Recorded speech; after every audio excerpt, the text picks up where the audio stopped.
everyone, welcome back to my channel. This is Heidi from My Reading Life, and I'm here today to film a recent reads video. And so these are books that I read at the beginning of July, and basically are my Pride Month reading because I didn't get to Pride Month reading in the month of June, and so I decided to start the month of July with books that I wanted to read for Pride Month and didn't get to. So that's what I did. And there is a couple of other things as well that I want to talk about today. So the first thing that I completed was Giovannis Room by James Baldwin. This is a modern classic. James Baldwin is a genius. I have read several other books by him. I've read If Beale Street Could Talk. I've read The Fire Next Time. And I feel like I've read at least one more. Go Tell It on the Mountain. I've read Go Tell It on the Mountain, Notes of a Native Son, The Fire Next Time, and If Beale Street Could Talk. So, but I've been wanting to read Giovannis Room because I have heard so much about it. So this is a book about a man, an American man who is sexually attracted to men, but is living a straight life. And he is sort of at loose ends. He is a young in his, I can't remember what his age is, but let's say he's in his 20s, maybe even his late 20s or early 30s, and he really can't settle down. He doesn't know what to do with his life. He knows he should get married and settle down and do something, productive with his life, but he really can't. And so he goes to Europe, he goes to France, specifically Paris, and travels with his fiance, and she takes off and basically to decide whether or not she wants to marry him, and he stays in Paris. And while he's in Paris, he is socializing with other gay men and meets this man, Giovanni, who is a bartender, and develops a relationship with Giovanni, and in fact begins to live with Giovanni in Giovanni's room. And this book is so claustrophobic and so just oppressive in the way that it's written. Our main character is, I can't remember what his name is, David. Yeah, his name is David, I believe. Yes, it is David. David is very unlikable. He is not a nice person. He is very selfish, and he treats Giovanni terribly. He treats his fiance terribly. He treats other people who are supposedly his friends terribly. He uses people for money. He refuses to admit what he really wants out of life. And of course, this is all taking place in the 50s when it was a crime to be homosexual. So you know why David is behaving this way. It's because he's trying to repress what he really feels. He's trying to deny what he really wants. But he is hurting everyone around him while he does it. And it's really difficult to read. Really difficult to read. I mean, it's not difficult to read in that Baldwin is a just excellent writer, and so the writing is very well done. It's just that the story is really hard to read, and the characters are really, they're just so well done. They just leap off the page at you. And Giovanni is just a heartbreaker of a character. So I am really glad that I finally got to this one. I really loved it for the portrayal of what life was like for people who just wanted to love who they wanted to love in the 50s, and what it meant to deny what your true feelings were, and to deny what would really make you happy. And how that harmed everyone around you, including yourself. Really, really amazing book. Everybody was not wrong when they said it's an amazing book. I also, at about the same time that I finished Giovannis Room, I also finished an audiobook, and that was Sister Outsider by Lorde, which is a collection of writings that Lorde did. These were from the 70s into the 80s, I believe. So Audre Lorde I can't remember whether she's still with us or not. So she is a Black American writer who deals with issues of feminism and sexuality and equal rights and that sort of thing. So her essays and her speeches were sort of groundbreaking at the time in the 70s when she was producing them and writing them, and she wrote for various media outlets And she also did quite a bit of, at least in this collection, there's quite a bit of travel writing involved as well. And that I really enjoyed. There was the very beginning of the collection is her writings and thinkings about being in Russia. And then at the end was her writings and thinkings about the Caribbean, which her ancestry is Caribbean. Those parts I thought were really well done. There were some of pieces sort of in the middle that I thought weren't, or didn't connect with me as much. They were like the speeches and things like that. There's one sort of, I think it's a fictional essay, fictional interview that was quite long and sort of dragged in the middle. But there were some pieces also about what it was like to be in partnership, living in partnership with another woman and raising a family, raising children, and what that was like in the 70s. And I thought that was really powerful and really thought-provoking, and really shows what is at risk of being taken away from us today in the United States. So I thought that was really important for me to have read, and also you know, one that had been on my list for quite a while, so I was really glad to finally have listened to that one on audio. And also, it is narrated, I will write who the narrator was for that Audre Lorde collection, Sister Outsider, because it was really, really well done. Then the next audiobook that I completed was Calypso by David Sedaris. I had the physical book on my TBR, but I chose to listen to it on audio because I really like memoirs read by the author, and David Sedaris does read his own book here, Calypso. So this is a collection of humorous essays. I think this is the first full-length one that I've read of his. I listened to Holidays on Ice. Fuzz in my mouth. Holidays on Ice by David Sedaris, and I don't know if I've listened to anything else by him, but this was really great. I laughed out loud many, many times. He does deal with difficult topics. I will just warn you, some of the topics that might be tough for folks, it deals with suicide, mental illness. Obviously, he is a gay man, so issues of prejudice against homosexuals in this book. That's not a huge part of it, but it does play into it some. But it's really about him and his family relationships. And he buys this house on the North Carolina coast, the South Carolina coast, I think is one of the Carolinas anyway, like a beach house. And because that's where he and his family used to vacation in the summertime. And he wanted to recreate that and have a place where they could all gather together again. He has quite a few siblings, and his dad is still alive at this point. And so they all, you know, a lot of these essays deal with gathering as a family at this beach house and what that's like as an adult. I thought that was really funny. There's stuff in here about what it's like to travel, and what it's like to travel if you're having intestinal distress, which, I mean, honestly was some of the funniest writing I've read in a long time.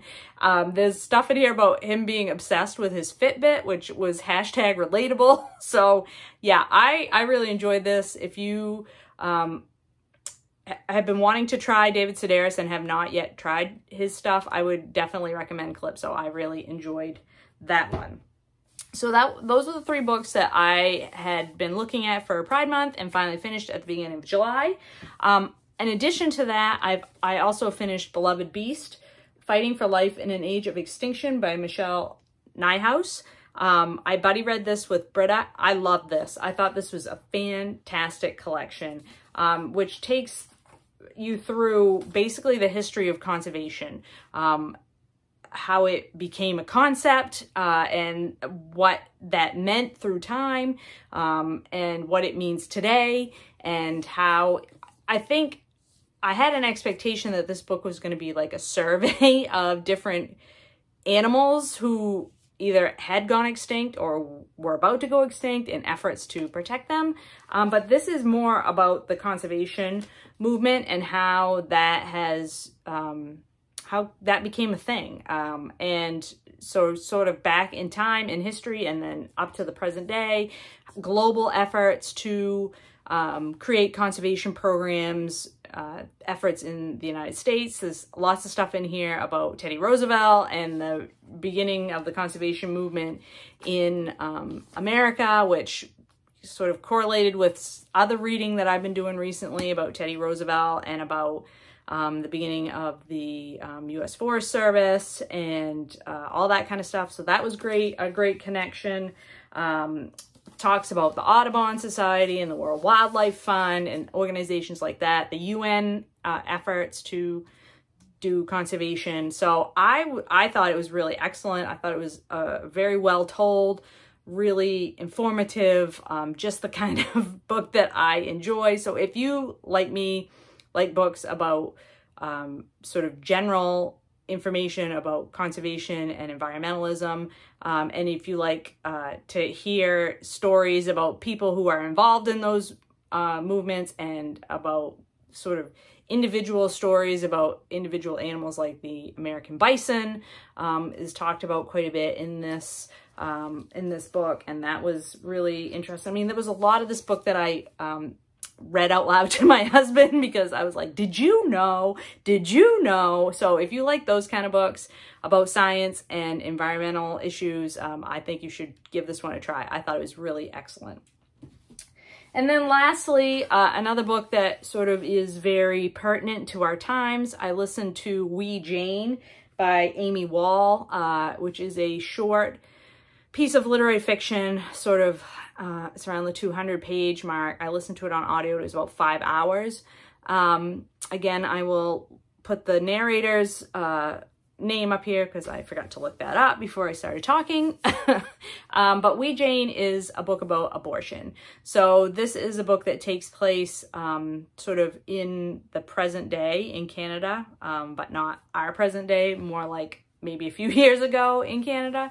It's about this woman. We meet this woman who's living in Montreal, and she's sort of, you know, she feels like she's not doing enough. Like, she feels like she wants to take on a project or take on a cause or like really do something to impact the world. And what she's really interested in is abortion rights, reproductive rights. And so she ends up going to this meeting that she hears about, thinking it's going to be about women who are organizing to sort of protect abortion rights.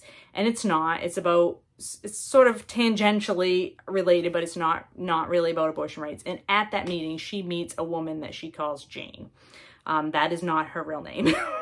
That's what she calls her, because they get to talking about abortion rights and what should be done to like sort of really protect and to educate people and to provide abortion care to people. And they start talking about creating a network like the Jane network that provided abortions in Chicago back in the day before Roe v. Wade. So they, you know, start talking about this and they develop this relationship. And that's the other thing that this book is about relationships between women, because our narrator, our main narrator, our person who's telling the story, becomes absolutely obsessed with this woman that she calls Jane, who ends up, really, her name is something else, but I didn't want to spoil it for you because I was kind of surprised by how that turned out. And Jane convinces her to travel back to their hometown, or their home province, I should say, of Newfoundland, because they're not from the same town, but they are both from Newfoundland, and they had left Newfoundland as being, you know, a remote rural place, and they both wanted to live in the city, so they ended up in Montreal.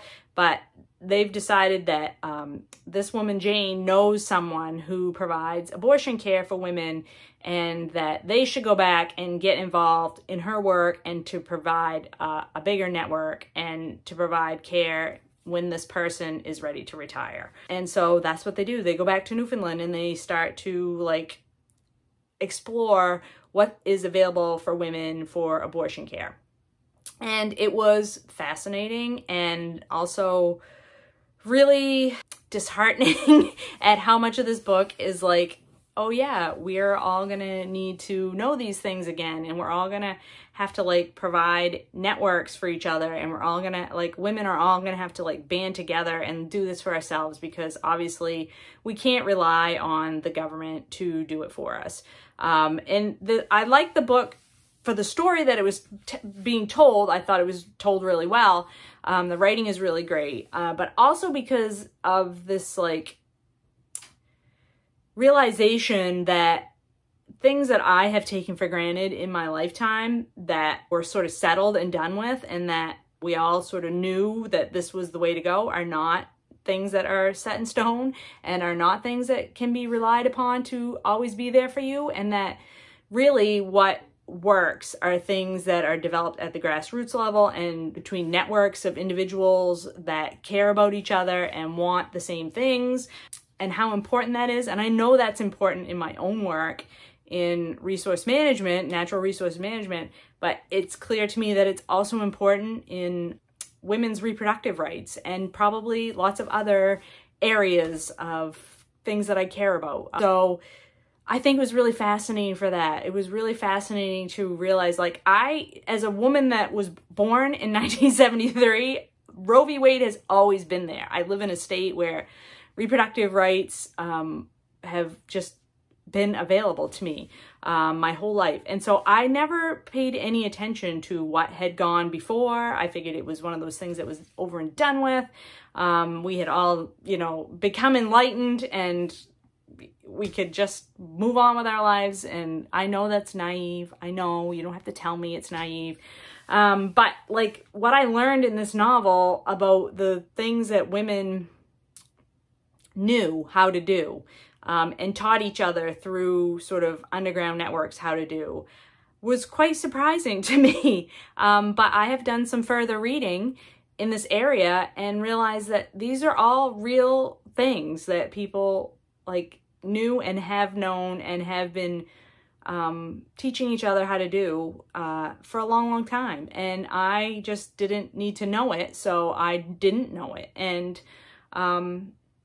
now I'm aware. And so I think that is something that is the purpose, right, of reading literature and reading, just reading in general, is like to make sure that you educate yourself and be aware, and also like realize that, you know, sometimes you have to be proactive, even when you think things are being taken care of at a higher level. They're not being taken care of at a higher level, and you need to be proactive at your own level, at your local level, to make sure that things are available to people. So I know that's sort of, I'm speaking in generalities because I don't want to get into like the specifics, but if you are at all interested in women's reproductive rights or reproductive rights for everyone, not just women, but for everybody on the planet, I think you should read We Jane. I think it's a really important read and a really well-told story.